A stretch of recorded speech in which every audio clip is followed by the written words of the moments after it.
got a trick for loosening these off and for tightening them, and I'll show you that there. And now I'm getting ready to tighten the clamps down. So I put 2 hose clamps on and I put a ratchet on that fits. And instead of using a flathead screwdriver, I just use a ratchet to tighten.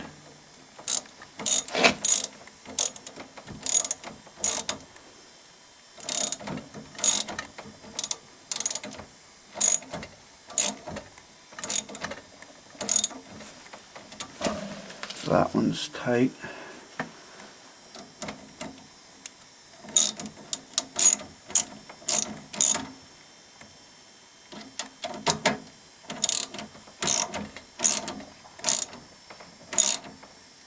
That one's tight, and just double check.